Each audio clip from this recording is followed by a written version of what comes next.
Il est 19 h, ravi de vous retrouver pour ce nouveau rendez-vous de l'actualité. Voici les titres que nous allons développer.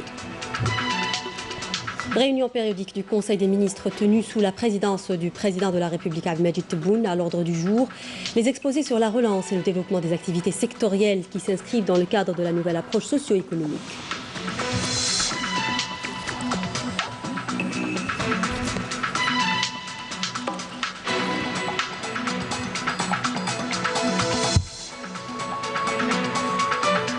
Dans l'actualité également, cette cérémonie de sortie de 3 promotions d'officiers de l'armée nationale populaire, présidée par le président de la République, chef suprême des forces armées, ministre de la Défense nationale. Santé et cette tendance baissière qui se maintient, 392 nouveaux cas confirmés de coronavirus, 268 guérisons et 11 décès enregistrés durant les dernières 24 heures en Algérie.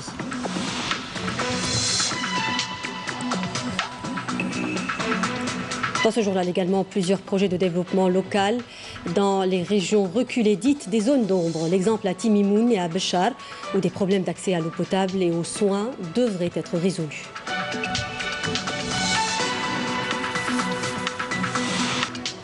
Bienvenue dans le 19 h. Je le disais à l'instant, l'actualité nationale est marquée par la réunion périodique du Conseil des ministres, tenue sous la présidence du chef de l'État, chef suprême des forces armées, ministre de la Défense nationale, Abdelmadjid Tebboune, le président de la République, donc chef suprême des forces armées, ministre de la Défense nationale, a présidé ce conseil périodique des ministres par visioconférence. La réunion a été entamée par un résumé du Premier ministre Abdelaziz Jarrad en ce qui concerne l'activité du gouvernement durant les 2 dernières semaines.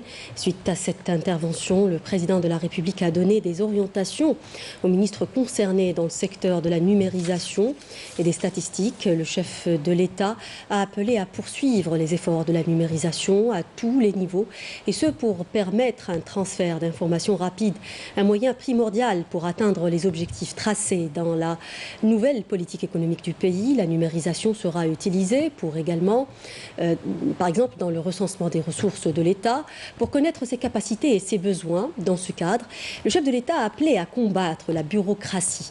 Deuxièmement, dans le secteur des transports, le chef de l'État a appelé à revoir les réseaux de transport urbain, maritime et aérien en prenant en considération 2 facteurs, la qualité et le rendement.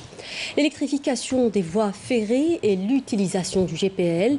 Le chef de l'État a appelé à cesser d'investir dans les locomotives diesel, dans le secteur des petites et moyennes entreprises, mais aussi accompagner les petites et moyennes entreprises et l'enseigne qui font face à des difficultés et à aider à mieux s'intégrer dans le tissu industriel algérien.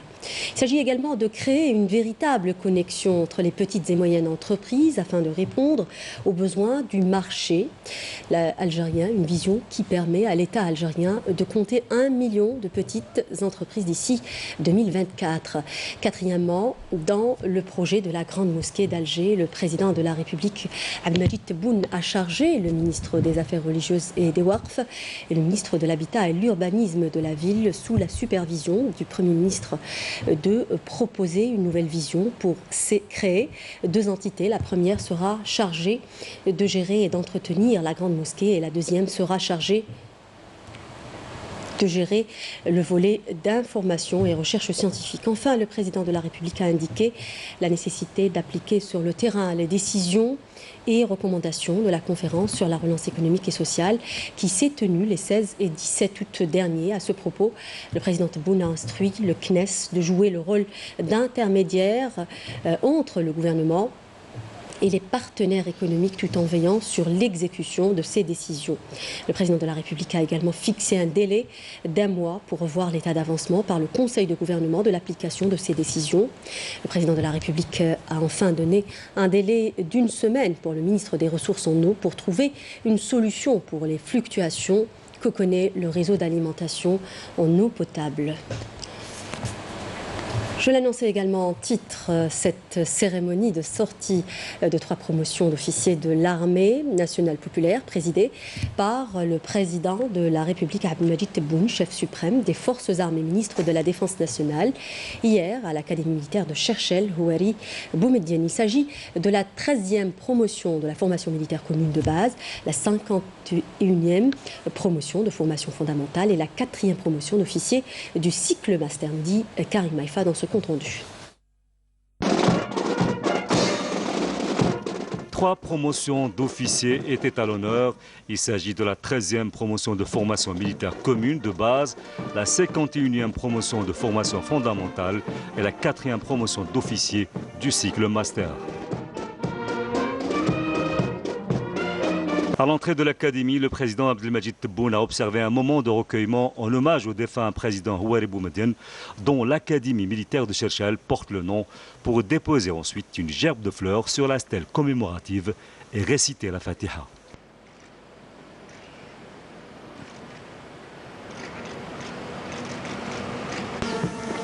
La délégation s'est ensuite rendue à la place d'Armes où le président de la République a passé en revue des carrés des formations militaires, et ce avant que le général de corps d'armée et chef d'état-major de l'ANP ne prononce une allocution dans laquelle il a salué l'intérêt particulier accordé par le chef de l'État à l'Académie à travers la mise à disposition de toutes les conditions qui permettent de concrétiser les objectifs en termes de modernisation de l'armée algérienne. De son côté, le commandant de l'AMIA, le général-major Selim Grid, a évoqué lors de son allocution le rôle pionnier que joue l'Académie dans l'instruction d'une élite de cadres de l'armée nationale populaire en leur offrant une formation militaire scientifique de qualité.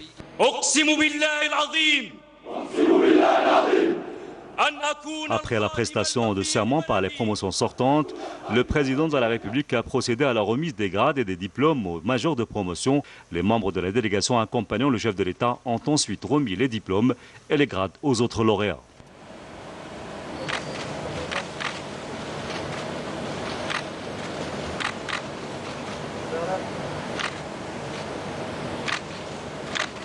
électronique.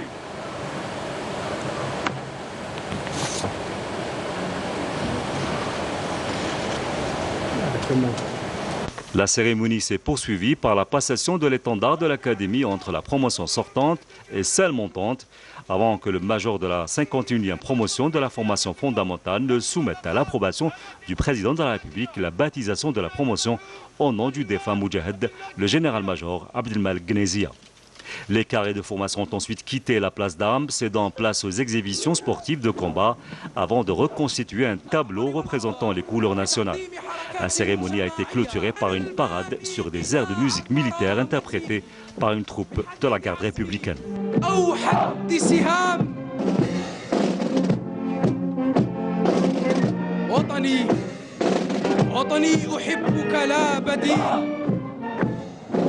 أتريد من قولي دليل سيظل حبك في دمي لا لن أحيد ولن أميل. À l'issue de ces exercices démonstratifs, le président de la République a visité la direction de la recherche scientifique et technologique et ses laboratoires de recherche et a assisté à un exposé détaillé sur ses missions, pour suivre ensuite via télédiffusion quelques exposés scientifiques des travaux de fin d'études d'élèves officiers issus des cycles licence et master, avant de rencontrer les cadres et les élèves de sexe féminin qui ont participé à cette cérémonie de sortie de promotion, des femmes militaires que le chef de l'État a tenu à saluer, clôturant la cérémonie par un hommage rendu à la famille du défunt Moudjahed, le général-major Abdelmal Gnezia, avant de parapher le livre d'or de l'Académie. Et dans le cadre des célébrations commémorant la Journée nationale du Moudjahed, le ministre des Affaires étrangères, Sabri Bourkadoum, a présidé une cérémonie à cette occasion au siège de son ministère et en présence des cadres du secteur, des historiens et des Moudjahidines. Après avoir écouté l'hymne national, le ministre a déposé une gerbe de fleurs au niveau du mémorial et récité la Fatiha à la mémoire des Chouhada. Une cérémonie sur l'histoire a été également organisée, au cours de laquelle les intervenants ont mis en exergue l'importance de cet événement historique dans toute sa dimension.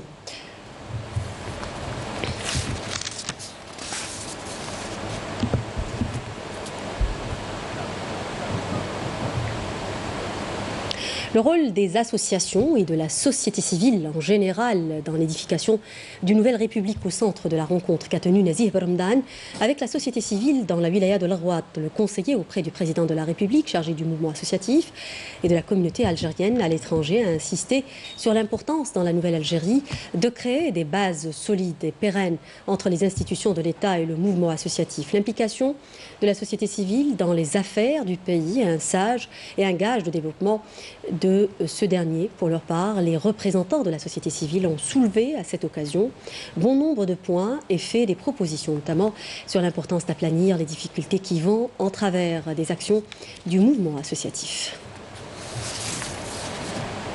Développement local à présent avec à la clé plusieurs projets au profit de la ville de Tmana, située dans la wilaya déléguée de Timimoun, dans le sud du pays.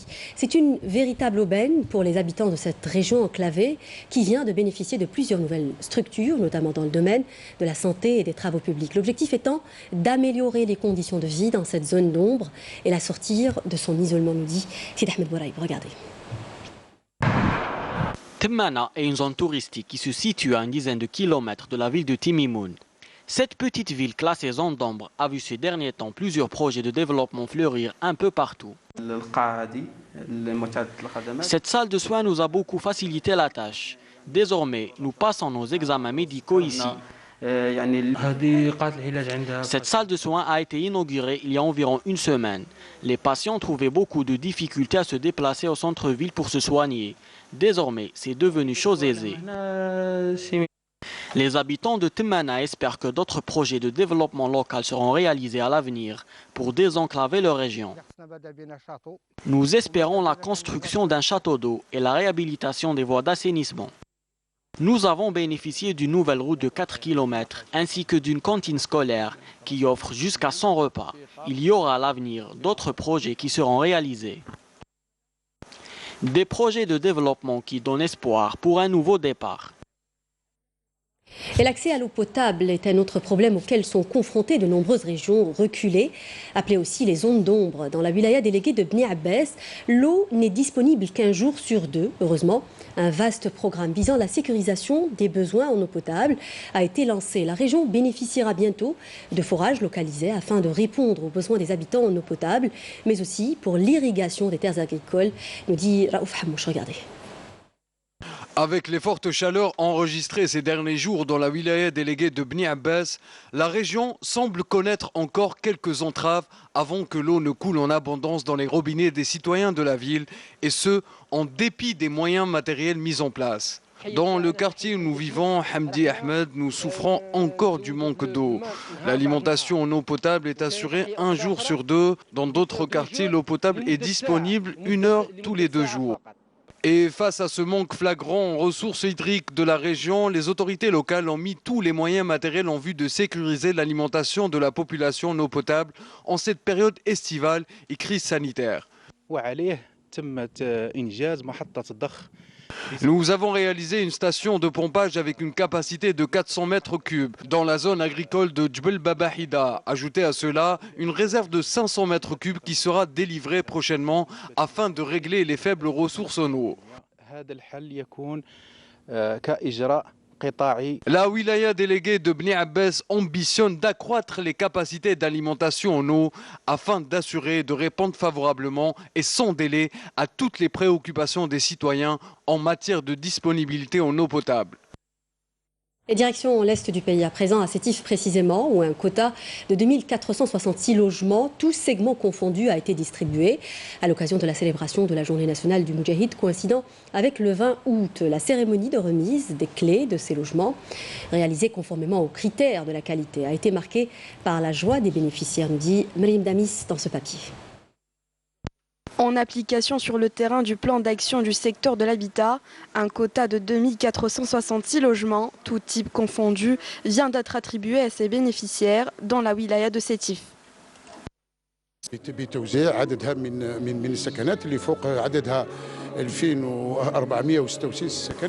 Nous avons distribué plus de 2466 logements, tout type confondus.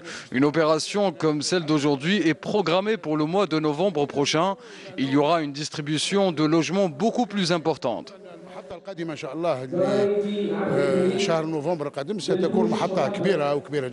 La cérémonie de remise des clés de ces logements réalisée conformément aux critères de la qualité requise pour répondre aux attentes des bénéficiaires s'est déroulée à la Maison de la Culture Houari Boumedienne.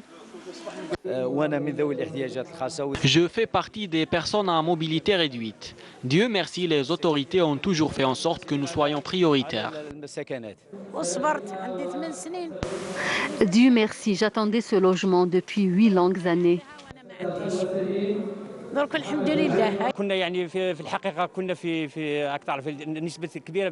La plupart des Algériens souffrent du problème de logement. Alhamdoulilah, aujourd'hui, je suis très heureux d'en bénéficier.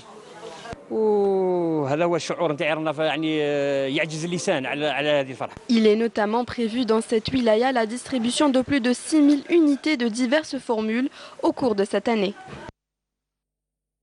Écologie, plusieurs contraventions liées à l'atteinte à la faune et la flore dans la région de Tipaza ont été dressées récemment. Entre autres atteintes figurent l'abattage des arbres et la construction anarchique en milieu forestier.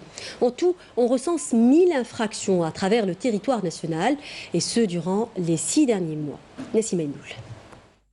Plus de 1000 infractions commises contre nos richesses forestières ont été enregistrées à travers le territoire national durant la période de confinement sanitaire, notamment la décharge anarchique et la construction illicite.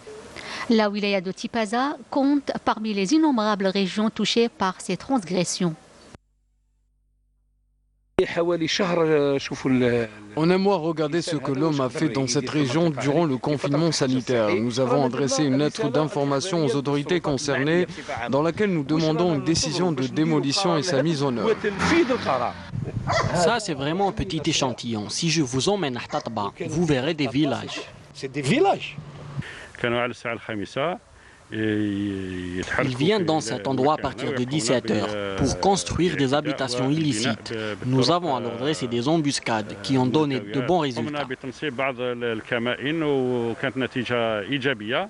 La wilaya de Blida n'a pas non plus été épargnée par ces violations. Même constat a été soulevé par les autorités locales. Nous avons enregistré 13 infractions depuis le mois de mars dernier qui ont concerné l'abattage anarchique des arbres, la décharge anarchique et l'érosion des terres forestières. Avec une simple allumette, le feu prend facilement dans une décharge anarchique et ne peut être contrôlé. Il va alors provoquer un incendie. Cette situation macabre a entraîné la révision de certaines lois qui régissent la protection des forêts. La loi 0815 est très claire. Les domaines ne sont pas concernés par la régularisation des constructions. La législation algérienne protège les biens publics. C'est donc une affaire de procédure et de loi qui doit être incessamment révisée. Le projet de loi va être renouvelé pour qu'il devienne dissuasif.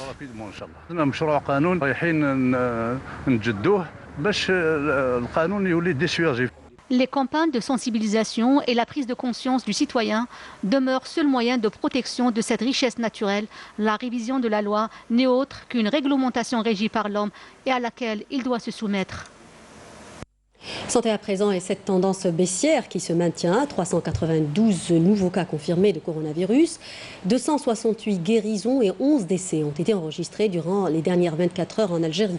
Je vous propose d'écouter le porte-parole du comité scientifique de suivi de l'évolution de la pandémie du coronavirus, le docteur Jamel Foural.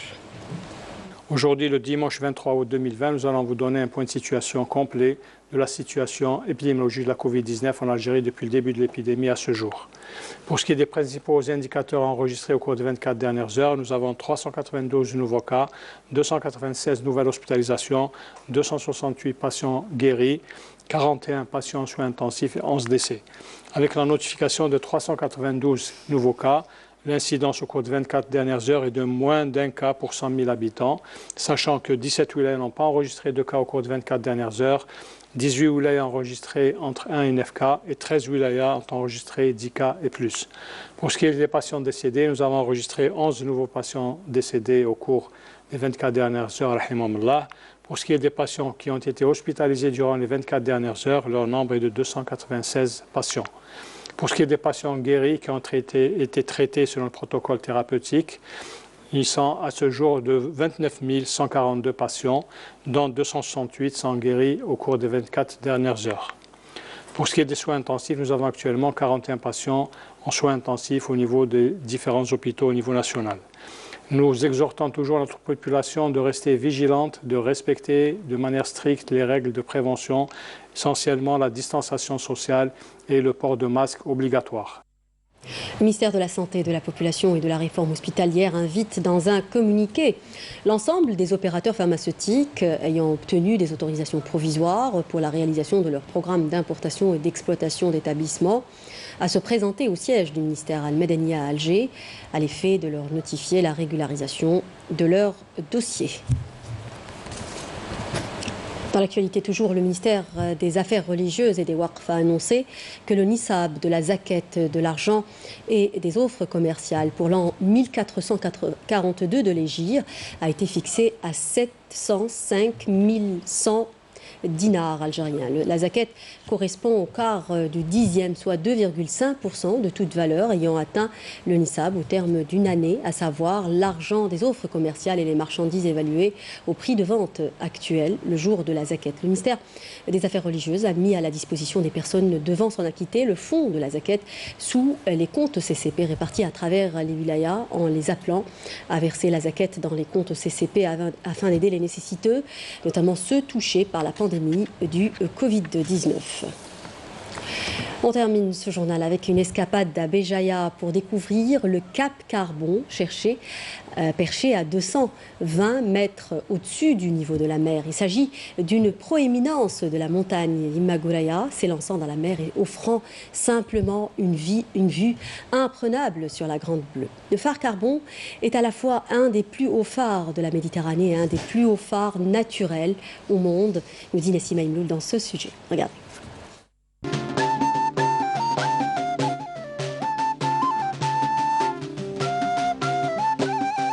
Ville touristique par excellence, avec ses multiples sites qui méritent amplement d'être visités. Depuis la falaise, un balcon vient nous livrer une belle carte postale. De la jetée en contrebas, des lieux féeriques viennent alors s'offrir à tout visiteur. Le Cap Carbon est équipé d'un phare édifié à 220 mètres au-dessus du niveau de la mer, ce qui en fait à la fois un des plus hauts phares de la mer Méditerranée.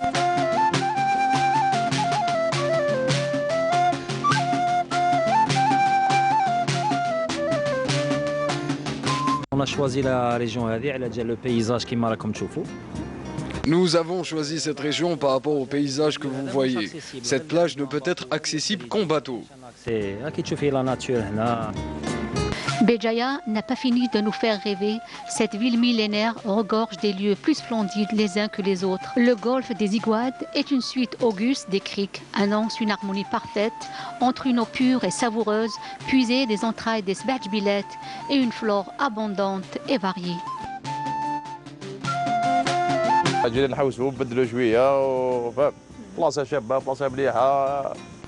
Évidemment, Béjaïa ne se résume pas à ces lieux. D'autres endroits considérés véritables trésors naturels, d'une splendeur et d'un mystère dont seule la nature possède le secret, sont à découvrir.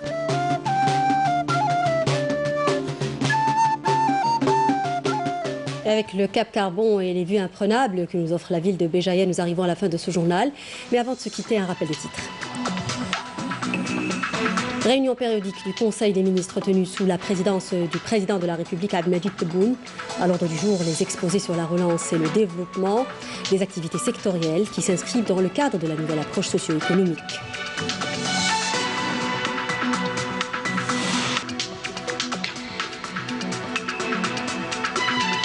Dans l'actualité également, cette cérémonie de sortie de 3 promotions d'officiers de l'armée nationale populaire, présidée par le président de la République, chef suprême des forces armées, ministre de la Défense nationale.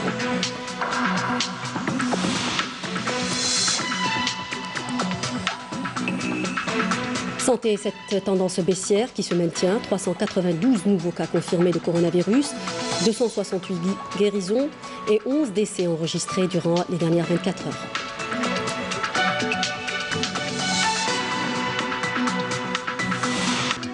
Dans ce journal également, plusieurs projets de développement local Dans des régions reculées dites des zones d'ombre, l'exemple à Timimoun et à Béchar, où des problèmes d'accès à l'eau potable et aux soins doivent être résolus. C'est la fin de ce journal. Merci de nous avoir prêté attention. Je rappelle que l'intégralité du communiqué de Conseil des ministres, vous pouvez le suivre durant l'édition du 20h. N'oubliez pas de nous rejoindre sur les réseaux sociaux. Je vous revois demain à 19h.